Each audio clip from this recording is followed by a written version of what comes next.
for the month of March and expressing appreciation for convening this important meeting on the situation in Afghanistan. Also, on behalf of the Islamic Republic of Afghanistan, I congratulate Mr. Kai Aide on his recent appointment and wish him every success in fulfilling the task entrusted to him. We look forward and promise to work closely with him. We are thankful to Mr. Jean-Marie Guéhenno for his briefing today and to the Secretary General for his comprehensive report on the situation in Afghanistan. Mr. President, increased terrorist attacks by the enemies of Afghanistan have led to some ill-judged and misguided perceptions about the situation in Afghanistan.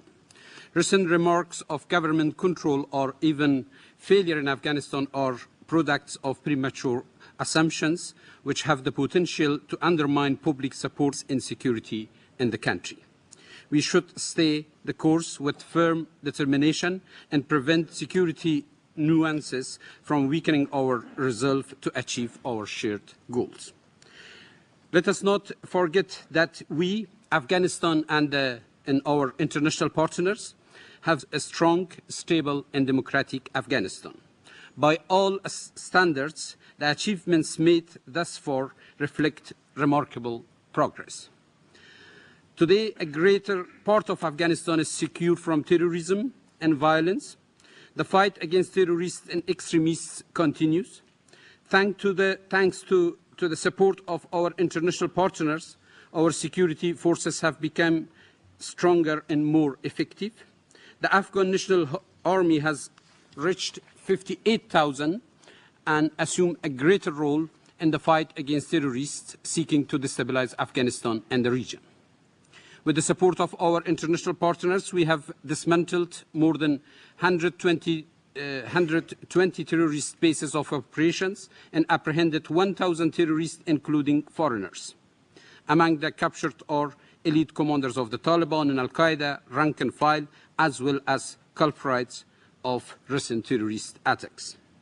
Mr. President, in spite of our achievements, significant challenges remain. Providing security for our people is not only our main objective, but also our primary challenge. Terrorists have increased attacks against civilians, schools, religious figures, security forces, and international partners. They have also broadened the scope of their activities in the region. They have also, and new violent fronts have been opened. Attacks which have come by hit-and-run tactics should not be seen as a sign of enemies' strength, but rather of their frustration resulting from the inability to engage in direct battles. The government of Afghanistan will spare no effort to improve security for its people. In this regard, we continue to maintain a comprehensive strategy which contains both military and political dimensions. While the military campaign remains the centerpiece of our efforts to defeat terrorists and consolidate security, we are according greater attention to political outreach and furthering the national reconciliation process. We reiterate our call to individuals with past grievances to reject violence, abide by the constitutions, and join our fellow compatriots in rebuilding their country. In this connection, we welcome UNAMO's readiness to extend its good office to support our reconciliation efforts. Mr. President, the interconnected challenges facing Afghanistan requires mutually reinforcing efforts to consolidate gains in the areas of security, governance, rule of law, human rights, development, and counter-narcotics. Strengthening governance and combating corruption and narcotics remain among our top priorities. We have initiated new measures to improve governance at the provincial and local levels. As indicated in the report of the Secretary General, the Independent Directorate for Local Governance has strengthened the connections of the provincial administration to the central government. It has also led us at the provincial and district levels including sustainable delivery of basic services to local communities, disbandment of illegal armed groups, police reform, and counter-narcotics. The government of Afghanistan has taken numerous measures to combat corruption. This includes the creation of an interinstitutional commission headed by the Chief Justice of the Supreme Court to address corruption in the public sector, development of the draft of our national anti-corruption strategy, and the signing of the UN Convention Against Corruption in August 2007. Nevertheless, the magnitude of the challenges of fighting corruption and strengthening the rule of law requires time and resources. We welcome UNAMO's new emphasis in support of our efforts to strengthen the governance and the rule of law. Mr. President, as the report of the Secretary General asserts, our counter-narcotics efforts have gained momentum. Following the increase in cultivation and production of opium in 2007, we have taken a series of additional measures to expedite the implementation of our national drug control strategy. In the recent meeting of the GCMB in Tokyo, we reached consensus with our international partners on areas where immediate action should be taken. We prioritized counter-narcotics as a key pillar of our policy advisory group, which aims to improve security in 6 provinces with the highest level of violence.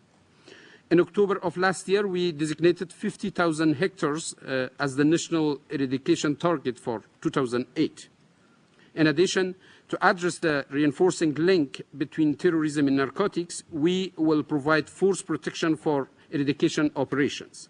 Among other measures taken for a more effective counter-narcotics effort, our National Assembly confirmed the candidate for the post of Minister of Counter-Narcotics just 2 weeks ago.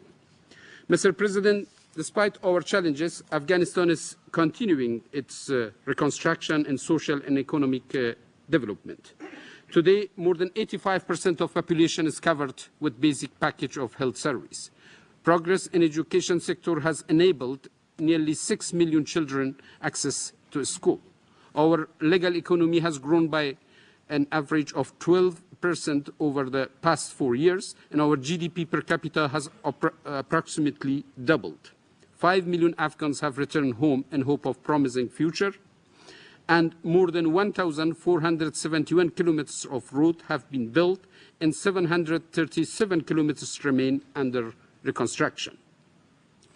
In accordance with our National Action Plan for Women, Afghan women continue to assume a greater role in the social and political and economic life of the country.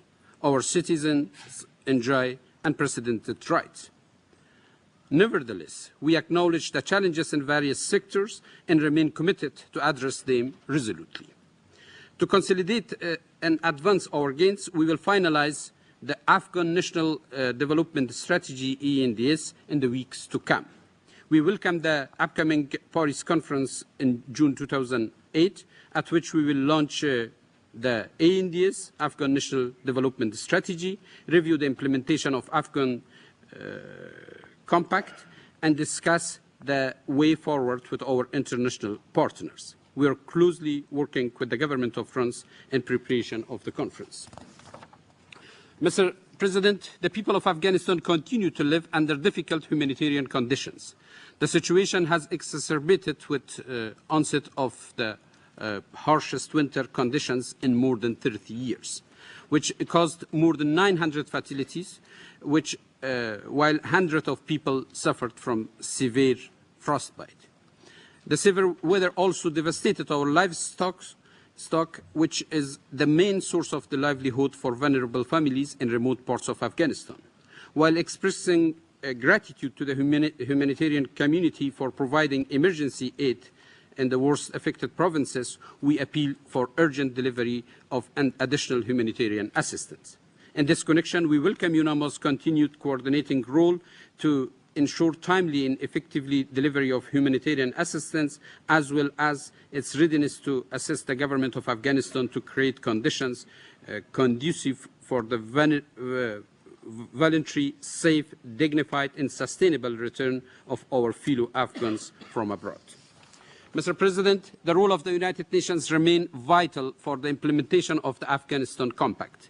We look forward to adoption of the resolution that will extend the mandate of the United Nations Assistance Mission to Afghanistan, UNAMA, in the coming days. The extension of the mandate will reflect the continuing commitment of the United Nations and the international community to Afghanistan. We are hopeful that it will also mark the beginning of a strengthened, structured, and more effective UN role in Afghanistan. The need for greater coordination of the international community's reconstruction efforts in Afghanistan is ever more evident.